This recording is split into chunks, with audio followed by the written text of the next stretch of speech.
pessoal, tudo bem? Aqui é a Prof. Gabi e hoje vamos para uma aula de ciências. Na aula de hoje vamos falar sobre as cadeias alimentares. Abram a apostila na página 22 e acompanhem. Vamos lá. Todos os seres vivos necessitam de energia. Essa energia está presente nos alimentos. Os vegetais absorvem a energia do sol e a transformam em alimento durante o processo de fotossíntese.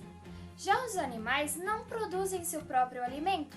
Eles alimentam-se de vegetais e outros animais para obter energia.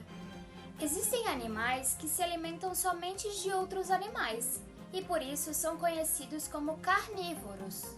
Os animais que se alimentam somente de vegetais são chamados de herbívoros. Já os animais que se alimentam tanto de animais quanto de vegetais são chamados de onívoros.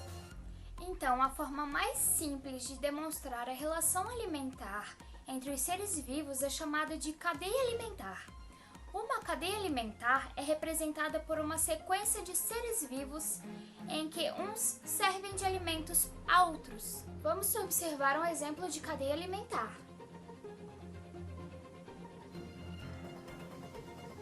Nesse exemplo de cadeia alimentar, as plantas produzem o seu próprio alimento utilizando a energia do sol, a capivara se alimenta das plantas e a onça pintada se alimenta da capivara. De acordo com a posição que ocupam na cadeia alimentar, os seres vivos podem ser classificados como produtores, consumidores e decompositores. Os produtores são os seres vivos capazes de produzir o seu próprio alimento. As plantas e as algas são exemplos de organismos produtores, pois utilizam a energia do sol para realizar a fotossíntese e produzir o seu alimento. Esses seres vivos são considerados a base das cadeias alimentares.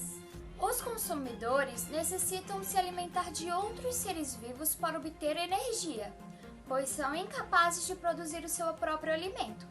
Animais como a capivara e a onça pintada são exemplos de organismos consumidores.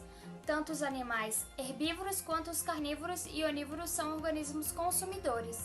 Os consumidores necessitam se alimentar de outros seres vivos para obter energia, pois são incapazes de produzir o seu próprio alimento. Animais como a capivara e a onça pintada são exemplos de organismos consumidores. Tanto os animais herbívoros quanto os carnívoros e onívoros são organismos consumidores.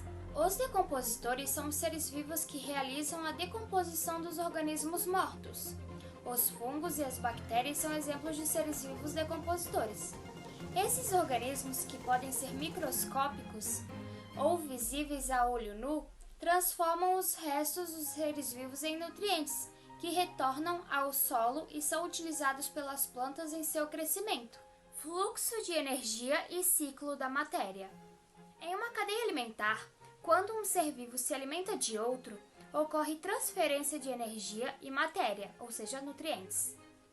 A energia dos alimentos é utilizada no funcionamento do corpo, respiração, digestão, locomoção e etc. Já a matéria é utilizada na construção do corpo do ser vivo, ossos, músculos, órgãos e etc. Entretanto, a transferência de energia e matéria ocorre de forma diferenciada nas cadeias alimentares. A matéria é totalmente reaproveitada nas cadeias alimentares. Por isso, dizemos que ela é transferida de maneira cíclica. As plantas produzem seu próprio alimento e seus nutrientes são transferidos para os animais que se alimentam delas. Esses animais servem de alimento para outros e assim por diante.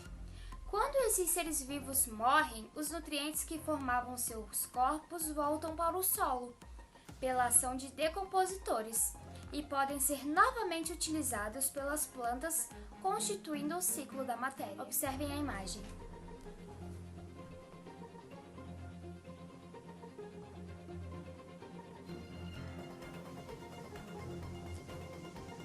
O fluxo de energia de um ecossistema começa geralmente pelo sol. A energia solar é captada pelas plantas, produtores, por meio da fotossíntese e depois transferida para os consumidores. Como os seres vivos utilizam parte dessa energia para realizar suas atividades, cada nível alimentar recebe uma quantidade menor de energia que o nível anterior.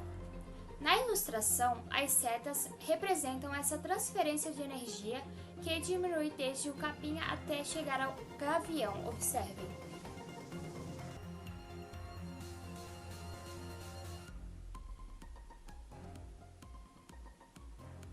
Você sabia a importância dos micro-organismos?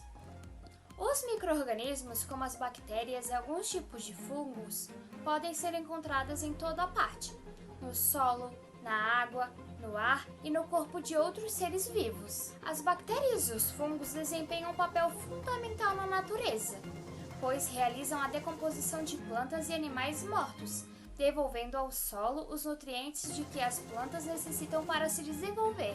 Além disso, esses micro-organismos vêm sendo utilizados pelos seres humanos para os mais diversos fins. Alguns fungos e algumas bactérias são utilizados na produção de alimentos. Os fungos são empregados na fabricação de pães e queijos, enquanto as bactérias, como as de gênero Lactobacillus, atuam na produção de iogurtes. Muitos medicamentos também são produzidos com o auxílio de micro-organismos. Os fungos Penicillium, por exemplo, são empregados na fabricação de penicilina, um medicamento que trata doenças causadas por algumas bactérias. Já as bactérias atuam na produção de vacinas e na fabricação de insulina, um hormônio essencial para o corpo humano. Algumas bactérias também são utilizadas para reduzir a poluição de ambientes, pois são capazes de degradar algumas substâncias tóxicas. Enfim, pessoal, por hoje é só. Um grande beijo da Prof. Gabi e até logo!